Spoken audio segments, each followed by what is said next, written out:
श्री राम जय जय राम।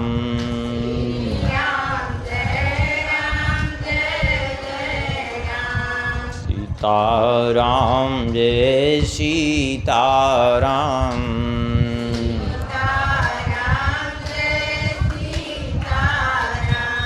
श्री सीतारामचंद्र भगवान की, वृंदावन बिहारी लाल की।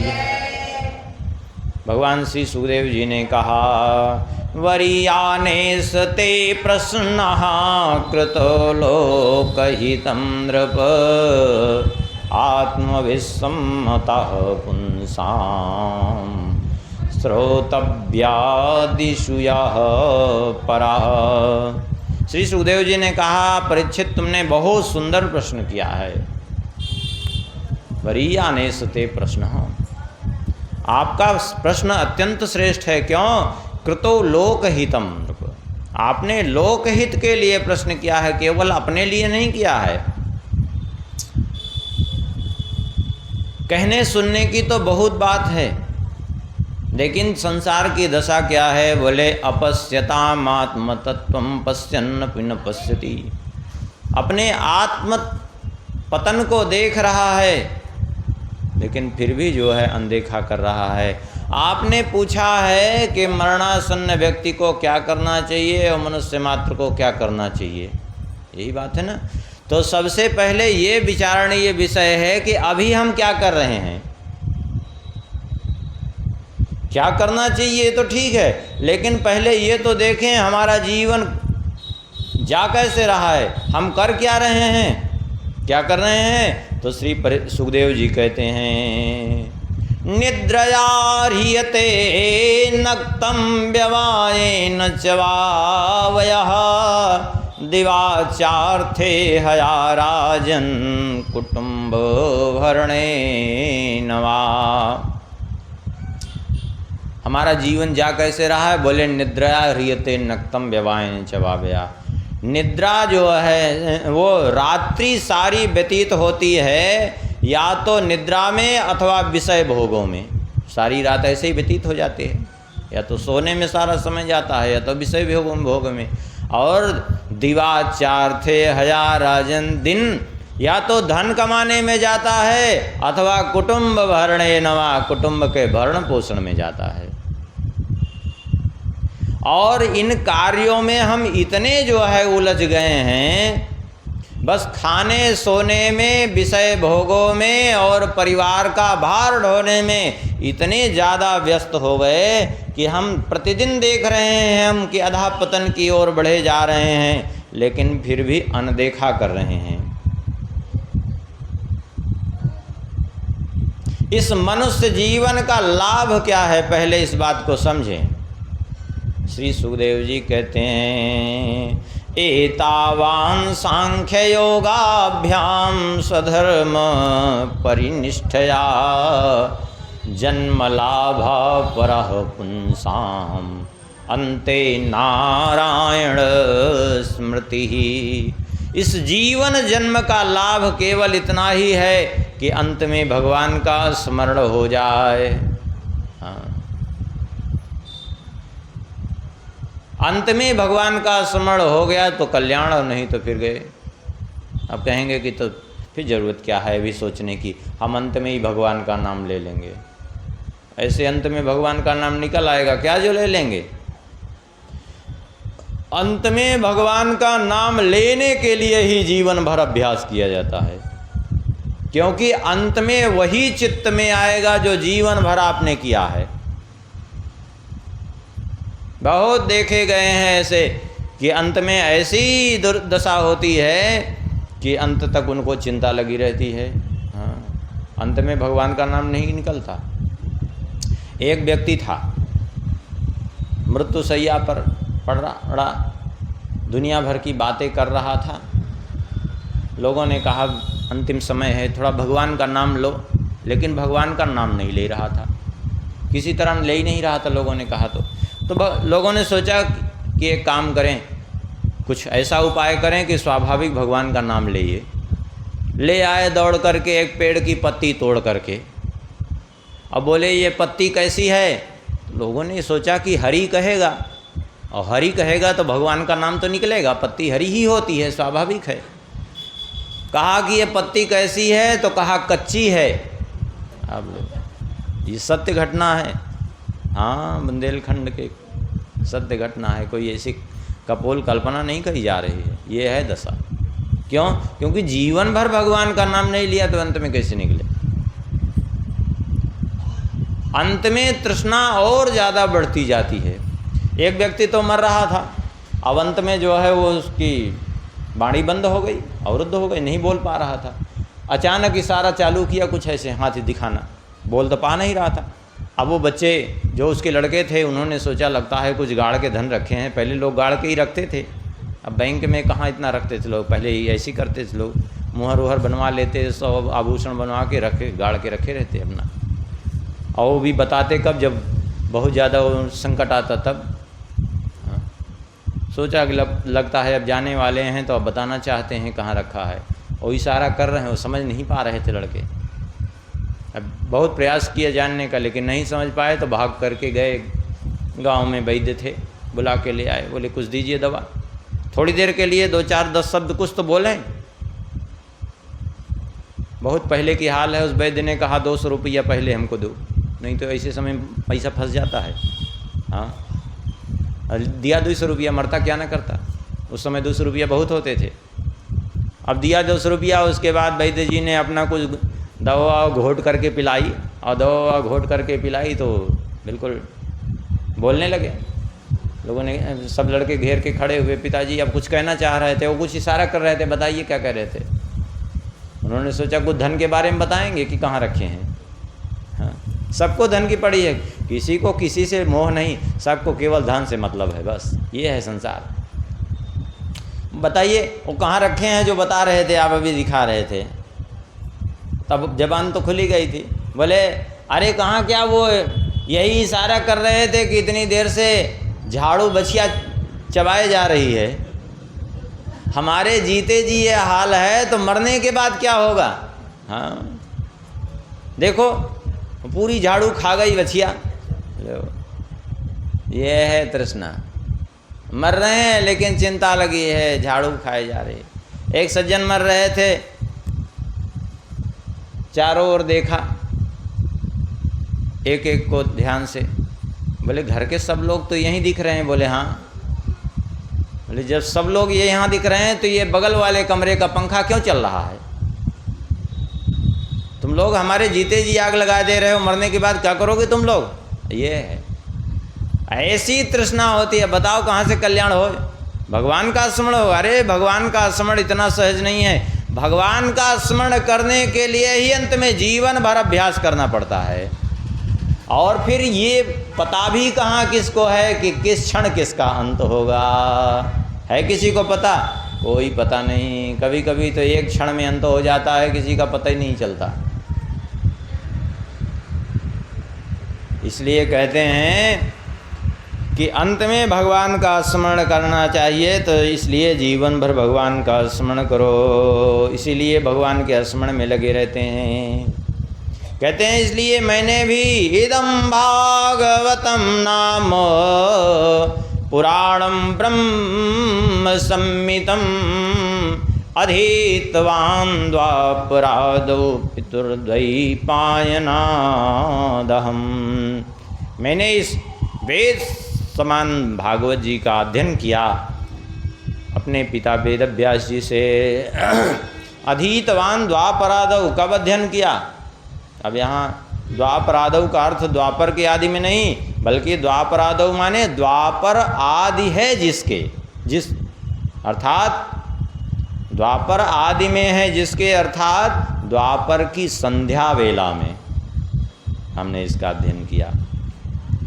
पहले मैं भी निर्गुण ब्रह्म में पूर्ण रूप से प्रतिष्ठित था। परिनिष्ठितोऽपि नैर्गुण्य उत्तम श्लोक लीलया गृहीत चेता राजर्षे आख्यानम यदधीतवान्। मैं भी निर्गुण ब्रह्म में प्रतिष्ठित था, लेकिन भगवान की लीलाओं ने मेरे चित्त को बरबस अपनी ओर ऐसा खींच लिया कि मैंने उनके इस चरित्र का अध्ययन किया। भगवान श्री सुखदेव जी कहते हैं, क्योंकि भगवान के गुण ही ऐसे हैं कि बड़े बड़े को अपनी ओर खींच लेते हैं। श्री मधुसूदन सरस्वती जी अद्वैत के प्रकांड विद्वान और अद्वैत में पूर्ण रूप से प्रतिष्ठित महापुरुष, एक बार संयोग से भ्रमण करते हुए श्रीधाम वृंदावन पहुँचे। कुछ दिन रह गए वृंदावन में। अब वो वृंदावन में कुछ दिन रहने के बाद जो है, जब वो काशी गए तो काशी में मन उनका नहीं लगे, सीधा वृंदावन में मन लगे। बड़े परेशान हुए। लोगों ने पूछा, आखिर क्या बात है, आप इतने क्यों यहाँ अशांत से दिखते हैं? बहुत बढ़िया बात उन्होंने कहा, अद्वैत वीथि पथिकैरुपास्या स्वराज्य सिंहासन लब्ध दीक्षा सठेन केनापि वयं हठेन दासी कृता गोपवधू विटेन। कहते हैं बिल्कुल ठीक कह रहे हो, मैं तो अद्वैत वीथि पथिकै रूपास्या, मैं अद्वैत पथ के पथिकों का भी उपास्य था, उनके द्वारा भी वंदनीय था। लेकिन और इतना ही नहीं, स्वराज्य सिंहासन लब्ध दीक्षा, अपने उस अद्वैत पथ के उस राज सिंहासन पर मैं विराजमान हो चुका था। लेकिन सठेन केनापि वयं हठेन दासी कृता गोपवधू विटेन। लेकिन एक गोपवधू के पुत्र ने अर्थात श्री कृष्ण ने बरबस मुझे अपनी दासी बना लिया, हठ पूर्वक। सोचिए, तो भगवान की लीलाएं ही ऐसी हैं। अब आपने पूछा है कि जो है मनुष्य मात्र को क्या करना चाहिए, तो सुन लीजिए। श्री परीक्षित जी से कह रहे हैं श्री भगवान श्री सुखदेव जी, एतन्निर्विद्यमानानां इक्षताम कुतो भयं योगिनां नृपनिर्णीतं हरेर्नामानुकीर्तनम्। जो भी अभय पद चाहते हैं, इस संसार से मुक्त होना चाहते हैं, चाहे वो मरने के निकट पहुंच गए हैं और चाहे अभी बालक वृद्ध युवा कोई भी अवस्था में हो, एक ही मात्र उनके लिए सहज उपाय है और सबसे श्रेष्ठ उपाय है। वो क्या है? बोले ये हम नहीं कह रहे हैं, कहते हैं योगिनाम निर्णीतम, बड़े बड़े योगियों ने इस बात का निर्णय कर दिया है। क्या करना है? बोले हरेर नामानुकीर्तनम, भगवान के नाम का कीर्तन करो, यही एकमात्र उपाय है। ये जीवन प्रमाद पूर्वक बिताने का नहीं है, ये जीवन केवल खाने सोने के लिए नहीं मिला है, ये जीवन मिला है भगवान के भजन करने के लिए मिला है। किसी को कल्प भर की आयु प्राप्त हो जाए, लेकिन यदि जीवन प्रमाद में बीत गया, भगवान का भजन नहीं तो किया, तो क्या फायदा हुआ? और यदि किसी को एक मुहूर्त मात्र का जीवन भी है किसी के पास, और भगवान का भजन करके अपना कल्याण कर लिया, तो आखिर उसकी हानि क्या है? कोई हानि नहीं। अब बहुत लंबी आयु प्राप्त करके भी उसका फायदा क्या है यदि भगवान का भजन नहीं किया तो?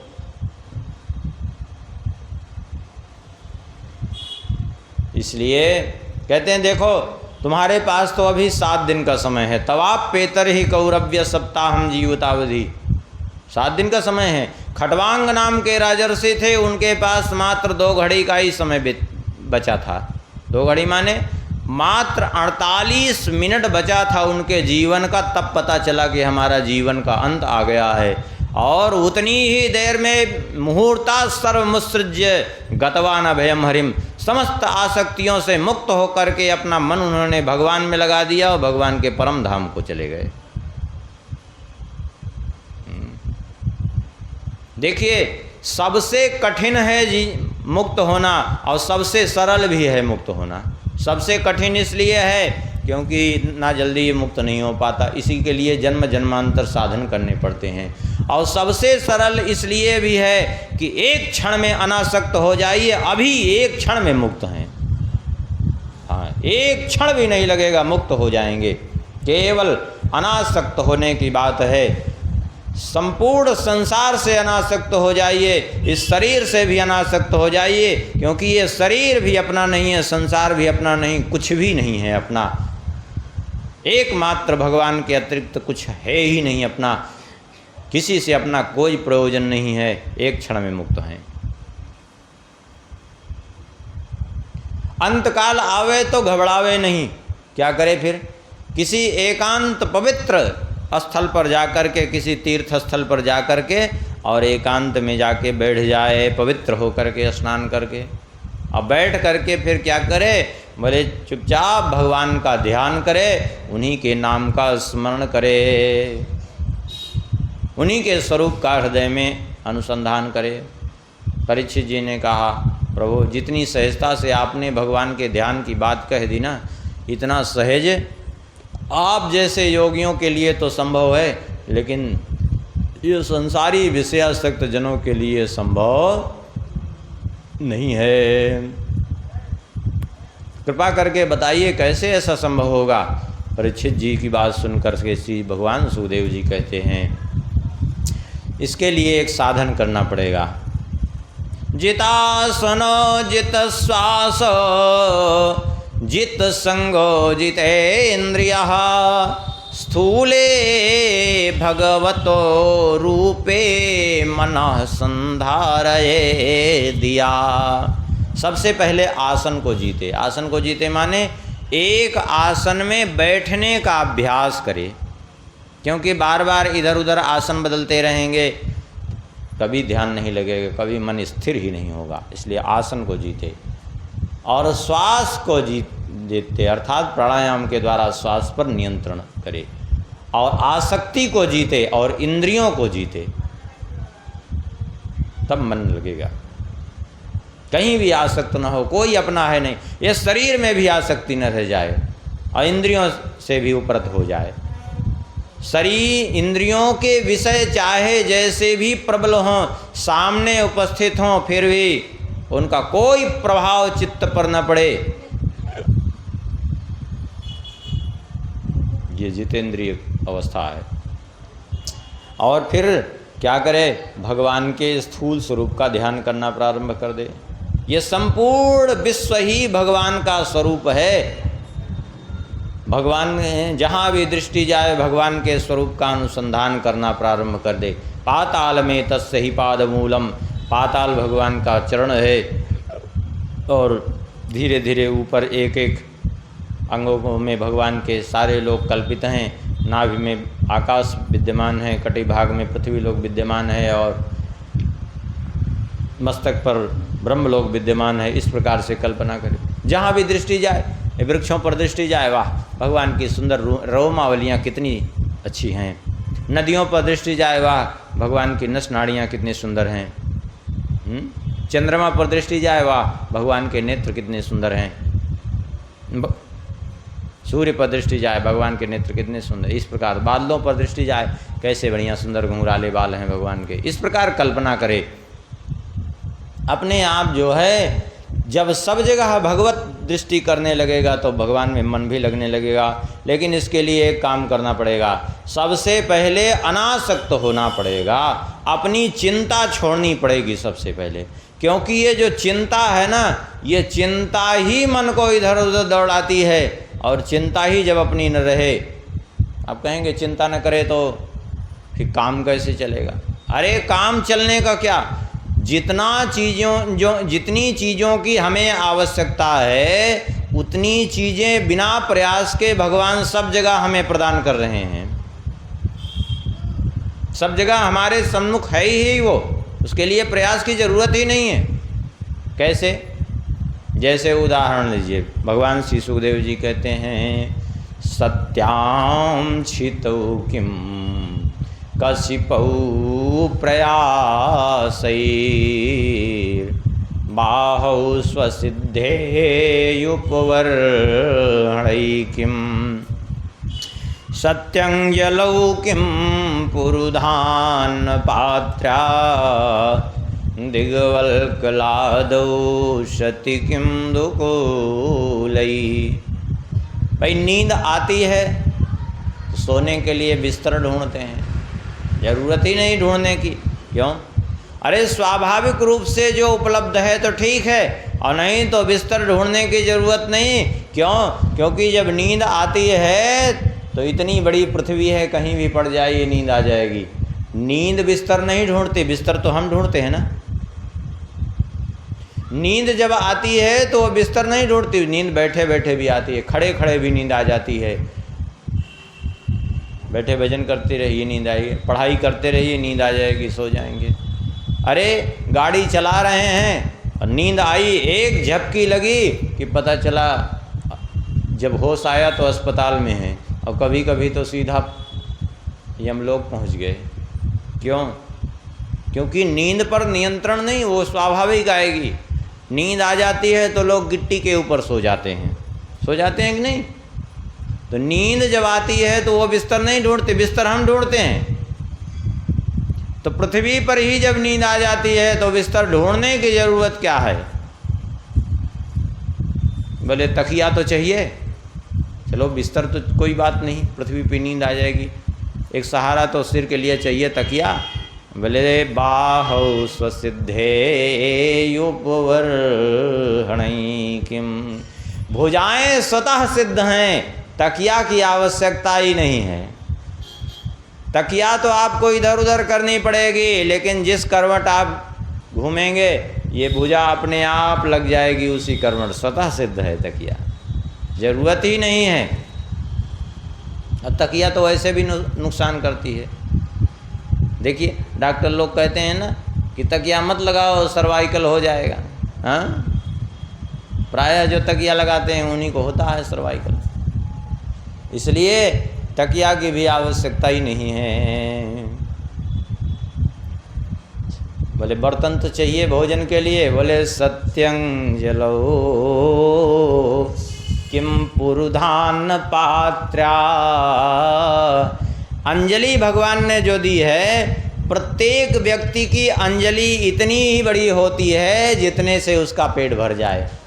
प्रत्येक व्यक्ति की अंजलि में उतना भोजन आता है जितने से उसका पेट भरे। हर आदमी का यही नियम है। इसलिए जब अंजलि है तो फिर पात्र इकट्ठा करने की भी जरूरत नहीं, स्वाभाविक मिल जाए तो ठीक है, प्रयास मत करो। दिग्वल्कलादौ शति किं दुकूलै। यदि मनुष्य जितेंद्रिय हो तो दिशाएं ही वस्त्र उसके लिए बन जाएंगी, वस्त्र की भी आवश्यकता नहीं है।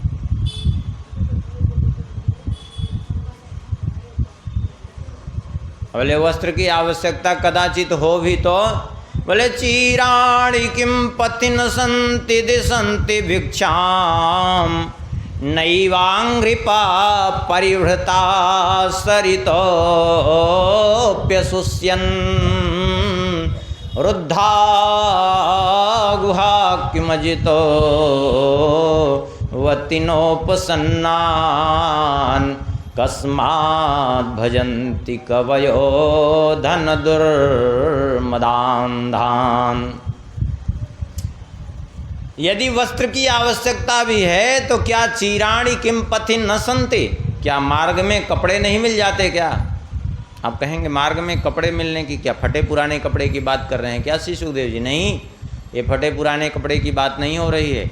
देखिए अब लोग अपने धर्म से विमुख होने के कारण, लोगों में अधर्म प्रवृत्ति का बाहुल्य होने के कारण पाश्चात्य शिक्षा का ऐसा दुष्प्रभाव पड़ा।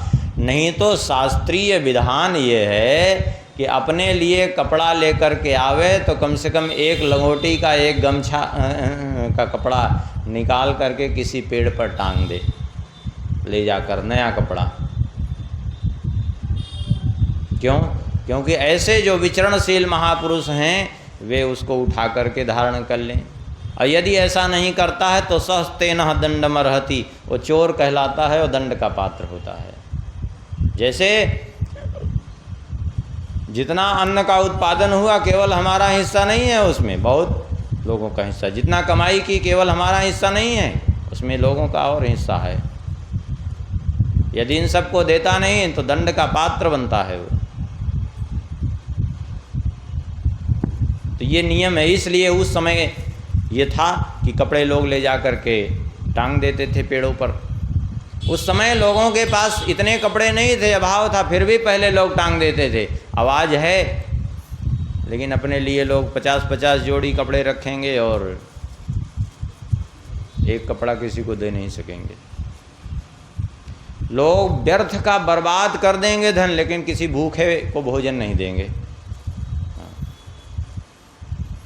ये दशा है लोगों की। भूखे को भोजन नहीं देंगे लोग। क्यों? क्योंकि स्मार्ट है ना,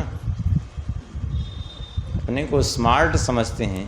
हाँ, और ऐसे स्मार्ट लोग करते क्या है जानते हैं? ऐसे स्मार्ट लोग करते क्या है? स्मार्ट की पहचान क्या होती है? एक सज्जन स्मार्ट की पहचान बता रहे थे।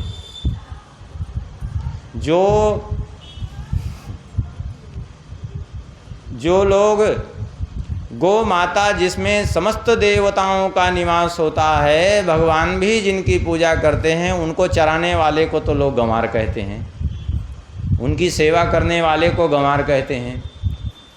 और सवेरे सवेरे लेकर के एक कुत्ते को टट्टी कराने के लिए मैदान में घूमते हैं, उनको स्मार्ट कहते हैं। ये है स्मार्ट की परिभाषा। आखिर वही कराने तो जाते हैं, कुत्ता घुमाने। बताओ, गाय की सेवा करने वाले को तो गंवार कह दिया और स्वयं स्मार्ट बने हैं। ऐसे स्मार्ट तक तो चूल्हे में चली जाए, क्या मतलब है ऐसे स्मार्ट बनने का? असल में लोगों की बुद्धि ही खराब हो गई है, पूरी तरह भ्रष्ट हो चुकी है लोगों की बुद्धि। और लोग समझ रहे हैं कि हमारा विकास हो रहा है। विकास नहीं हो रहा है, विनाश के पथ पर लोग जा रहे हैं। सत्य तो यही है। केवल भ्रम में लोग जी रहे हैं कि हमारा विकास हो रहा है, हम इतनी इस स्थिति में पहुंच रहे हैं। कहीं नहीं जा रहे हैं, वो केवल एक ऐसे अज्ञान रूपी गहन अंधकार में चले जा रहे हैं जिसका कोई और छोर नहीं, जहाँ से निकलना ही संभव नहीं है लोगों का। तो चीराणि किम पति न संति दिशंति भिक्षाम, क्या मार्ग में कपड़े नहीं मिल जाते इधर उधर? और क्या वृक्ष फल की भिक्षा देना बंद कर दिए हैं क्या? पहले वृक्ष के फल खाने से किसी को कोई रोकता नहीं था, अब आज सब चीज पर लोगों ने अधिकार कर लिया। आज सब चीज पर लोग अधिकार किए बैठे हैं। और सरितोप्यसुष्यन्, क्या नदियां सूख गई हैं जल की चिंता करते हो? रहने की चिंता करते हो क्या? रुद्धा गुहा, पर्वत की गुफाएं बंद हो गई हैं। अरे ये ना भी कुछ हो तो भी किमजितो वतिनोपसन्नान, क्या भगवान अपने शरणागतों की रक्षा करना बंद कर दिए हैं क्या? कस्मात् भजन्ति कवयो धन दुर्मदां धान, तो जो धन के मद से अंधे हो रहे हैं, ऐसे लोगों की चापलूसी क्यों करते हो? भगवान श्री सुखदेव जी ने कहा। इसलिए सब ओर से निश्चिंत होकर के, क्योंकि जितनी आवश्यकता है उतनी सब जगह भगवान ने प्रदान ही की है। एकांत में रह करके भगवान का चिंतन करे। और दो प्रकार की मुक्ति यहाँ वर्णन की। एक तो है सद्यः मुक्ति। सद्यः मुक्ति वो है कि बस अपने प्राणों को धीरे धीरे मूलाधार चक्र से उठा करके एक एक चक्र का भेदन करते हुए ले जा करके आज्ञा चक्र तक पहुँचे और उसके बाद आज्ञा चक्र से उठा करके ले जा करके प्राणों को ब्रह्मरंध्र में स्थापित करे। और जैसे ही समय पूरा हो ब्रह्मरंध्र का भेदन करके निकल जाए तो जैसे घड़ा फूटते ही घड़े के भीतर आकाश जो विद्यमान है वो तुरंत बाहर के बृहद आकाश में विलीन हो जाएगा। ऐसे ही जैसे ही शरीर छूटेगा वो तुरंत भगवान में विलीन हो जाएगा। यह है सद्यः मुक्ति। और क्रम मुक्ति यह है कि अपने प्राणों को निकाले तो ब्रह्मरंध्र से, लेकिन यदि उसकी इच्छा यह है कि हम अन्य लोगों का दर्शन करें तो फिर अपने प्राणों के साथ साथ जो है अपने सूक्ष्म शरीर इंद्रियों को भी लेकर के जावे और अन्य लोगों का दर्शन करते हुए ब्रह्मलोक में तब तक उसको निवास करना पड़ेगा जब तक ब्रह्मा जी की आयु है। जब ब्रह्मा जी की आयु पूरी होगी तब उसकी मुक्ति हो जाएगी। ये सद्य क्रम मुक्ति है। लेकिन ये क्रम मुक्ति अथवा सद्यः मुक्ति इस तरह से प्राणों का उत्सर्जन करके ब्रह्मरंध्र का भेदन करके निकल जाना, ये सामान्य व्यक्ति के बस की बात तो नहीं है। तब फिर सामान्य लोगों के लिए क्या करे? बोले उसके लिए तो बस यही है कि वासुदेवे भगवती भक्ति योगो यतो भवेत्। भगवान की भक्ति ही उसके लिए एकमात्र उपाय है। उसके लिए एकमात्र यही उपाय है कि तस्मा सर्वात्मना राजन हरि सर्वत्र सर्वदा श्रोतव्यः कीर्तितव्यश्च स्मर्तव्यो भगवन् नृणाम्। आपने पूछा है क्या करना चाहिए मनुष्य मात्र को, तो सुन लीजिए। हर परिस्थिति में श्रोतव्य भगवान की कथा का श्रवण करे, कीर्तितव्य उनका कीर्तन करे और स्मर्तव्य उनका स्मरण निरंतर करता रहे। यही एकमात्र उसका कर्तव्य है। आप कहेंगे कथा श्रवण करने से होगा क्या? क्या लाभ होगा? तो कहते हैं पिबन्ति ये भगवत आत्मनः सताम कथामृतं श्रवणपुटेषु संभृतं पुनन्ति ते विषयविदूषिताशयं व्रजन्ति तच्चरणसरोरुहान्तिकम्। ए भगवत आत्मनः सताम कथामृतं श्रवणपुटेषु पिबन्ति। जो भगवान के आत्मस्वरूप जो संत जन हैं उनके द्वारा जो भगवान के कथामृत का अपने कान रूपी दोनों में भर भर करके पीते हैं। ये कान देखिए, कान भगवान ने बनाया कैसा है, देखिए इसको, आकार देखिए, इसकी क्या आवश्यकता थी? विचार करिए। सुनने के लिए बनाया क्या? नहीं। यदि कह दिया जाए सुनने के लिए तो ये बहुत लोगों के होता है लेकिन सुनाई नहीं पड़ता उनको। क्यों? क्योंकि ये सुनने का काम करते नहीं। श्रवणेंद्रिय तो भीतर है, जो श्रवण करने वाली इंद्रिय है, जो श्रवण करने का काम करती है वो अंदर है। ये बाहर विद्यमान रहते हुए भी श्रवणेंद्रिय जब काम करना बंद कर देती है तो फिर आदमी को बहरापन आ जाता है, वो नहीं सुन पाता। तो ये सुनने का काम करती नहीं, फिर इसकी क्या आवश्यकता थी? क्यों बनाया? और वो भी ये दोने के आकार का क्यों बनाया? इसीलिए दोने के आकार का बनाया। एक सज्जन कह रहे थे चश्मा लगाने के लिए भगवान ने बनाया। चश्मा लगाने के लिए, चश्मा तो अभी कुछ वर्षों से चला है। चश्मा लगाने के लिए तो खूंटी भी लगा सकते थे भगवान, या जैसी व्यवस्था रहती वैसे लोग चश्मा फिट कर लेते। अगर ये कान ना होता तो क्या करते? कुछ नहीं तो अपना टोपी जैसा ऐसे लगा लेते, लटका रहता चश्मा, कोई समस्या तो नहीं थी। लेकिन ये तो था पहले से, इसलिए विकल्प में यही उपाय निकाल लिया कि नाक पे रखो, कान दबाओ, पकड़ो चश्मा, तैयार हो गया। तो ये दोने का आकार जो भगवान ने दिया वो इसीलिए दिया कि ये कान रूपी दोनों में भर भर करके भगवत कथामृत का पान करो। तो भगवत कथामृत का पान करने से होगा क्या? बोले जो कान रूपी दोनों में भगवत भर भर करके भगवत कथामृत का पान करते हैं, पुनन्ति ते विषय विदूषिताशयम्। वो विषय रूपी विष से मुक्त हो जाते हैं और ब्रजंति तच्चरण सरोरुहांतिकम, और भगवान के चरणों के समीप पहुंच जाते हैं वे।